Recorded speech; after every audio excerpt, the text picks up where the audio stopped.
Sir, the caller says you're refusing to return keys to a property that doesn't belong to you. The deputy's voice was calm, professional. The wind was louder, rattling the pines behind him like a low, restless breath. I stood on my own gravel driveway, coffee cooling in my hand, morning fog still clinging to the slope like a half-forgotten dream. My cabin sat behind us, cedar boards silvered by sun and snow, smoke drifting lazily from the chimney. Everything about this place was quiet on purpose. Even the silence felt curated. "I'm not refusing anything," I said. "Those keys belong to me." The deputy glanced at his notebook. "The woman says she's the owner." I almost laughed. Almost. I didn't come up here for drama. I came up here because after 20 years of city noise, conference rooms, and neighbors who argued through drywall at 2 in the morning, I wanted to hear my own footsteps again.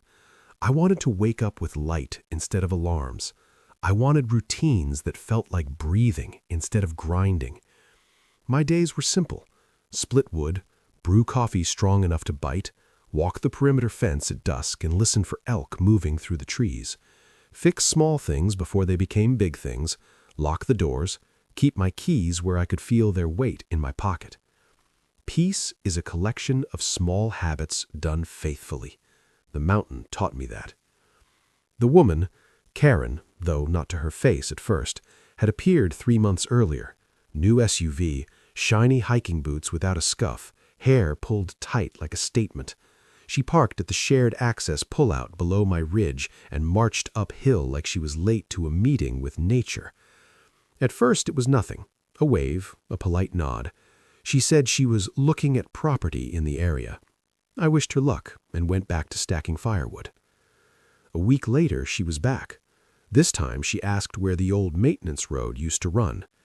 I told her it had washed out years ago and wasn't drivable anymore. She frowned like the mountain had personally inconvenienced her. Then she started parking closer to my gate.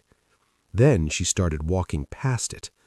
"You can't block access like this," she said one afternoon, hands on her hips, breath sharp with frustration. "It's my driveway, private land. The trailhead is half a mile east." She smiled thinly. "We'll see about that." That was the first warning sign. Not the words, the certainty behind them.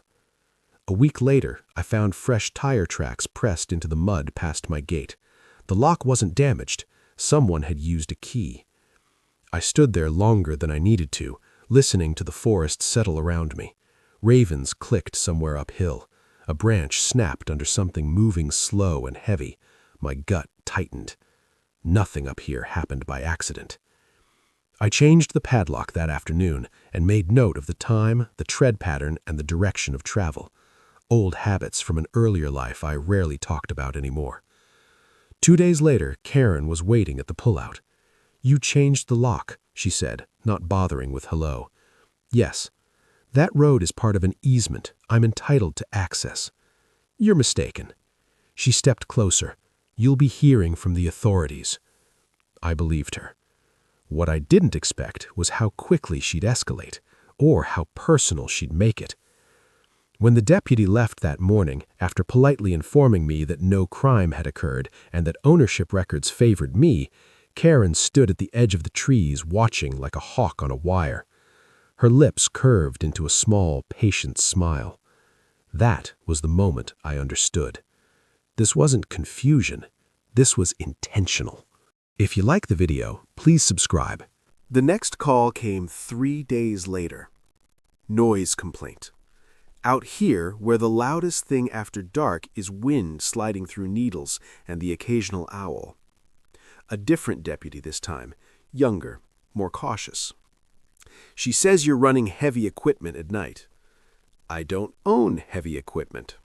He shrugged. We had to check.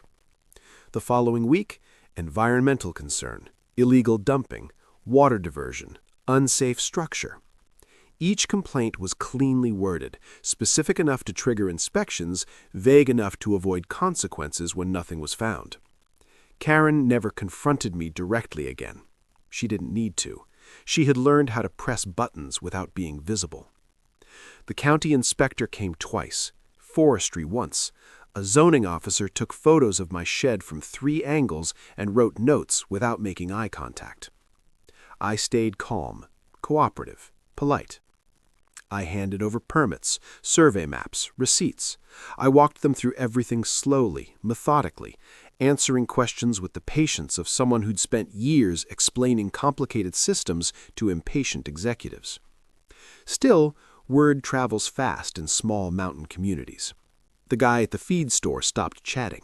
My nearest neighbor, a mile downhill, mentioned casually that people were saying I'd built without approval and was blocking public access. A rumor doesn't need proof, it just needs oxygen. Even the quiet started to feel thinner, like something was leaning against it. One morning, I found the new lock scratched, not broken, tested. That night, motion alerts tripped on my cameras, shadows moving just beyond the range of the infrared, someone standing very still, long enough to study angles. I pulled the footage and slowed it frame by frame.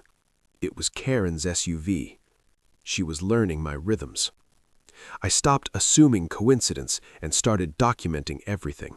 Times, license plates, screenshots, audio logs, copies of every complaint filed against me obtained through public records requests. Patterns emerged. Every call originated within a narrow window after she was physically present nearby. Several complaints were filed from different numbers, but the same phrasing, the same grammatical quirks. She wasn't just a nuisance, she was manufacturing a narrative. The turning point came when a surveyor flagged a discrepancy. "This easement she's claiming," he said, tapping the map, "it doesn't exist on any county record. Someone filed a document 5 years ago, but it was never approved. Signatures don't match the original parcel chain." Forgery. Quiet, boring, bureaucratic forgery, but forgery all the same. I dug deeper. Property records, shell LLCs, a pattern of speculative land grabs. She'd bullied smaller landowners before, threats of legal pressure, false claims until people got tired and sold cheap. Most of them didn't fight back. I wasn't most people.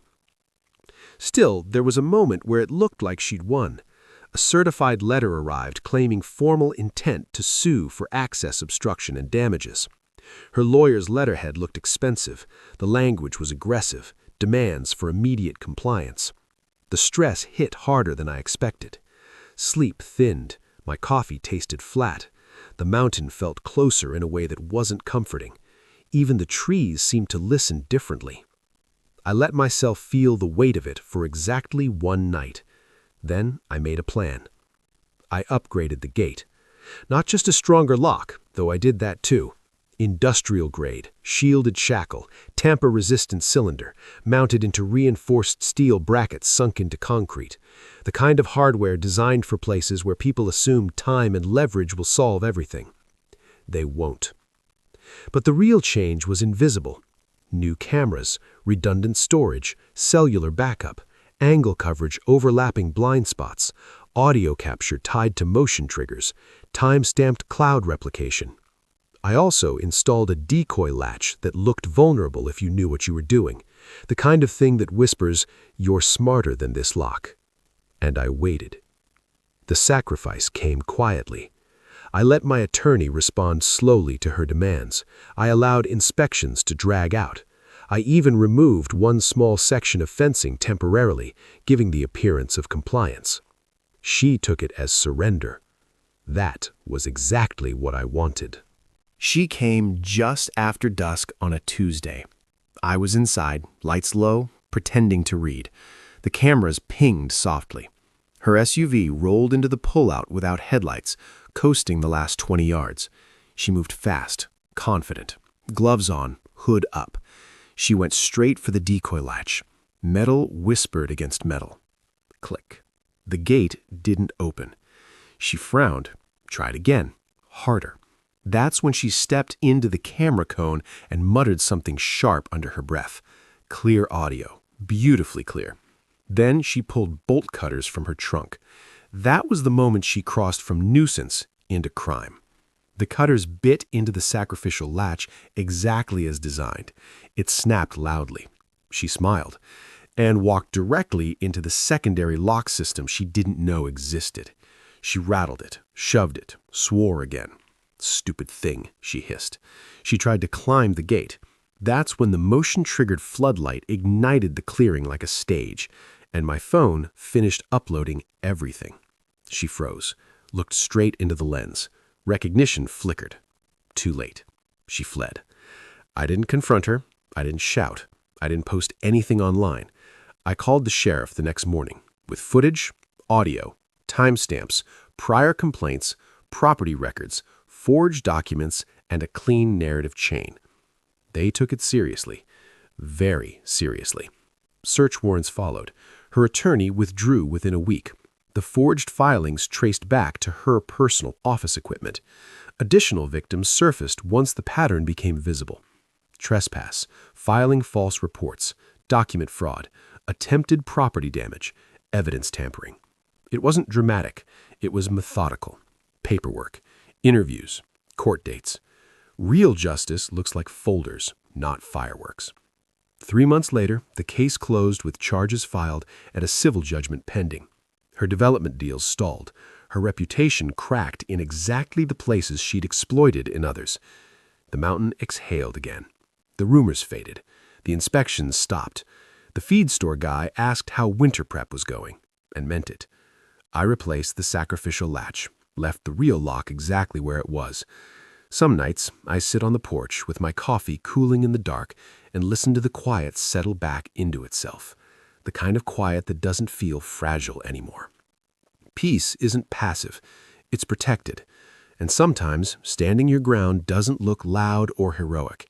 Sometimes it looks like patience, documentation, and waiting for someone to reveal exactly who they are when they think no one's watching. If you've ever had to defend your space, your dignity, or your hard-earned quiet from someone who thought pressure would make you fold, I'd love to hear your story.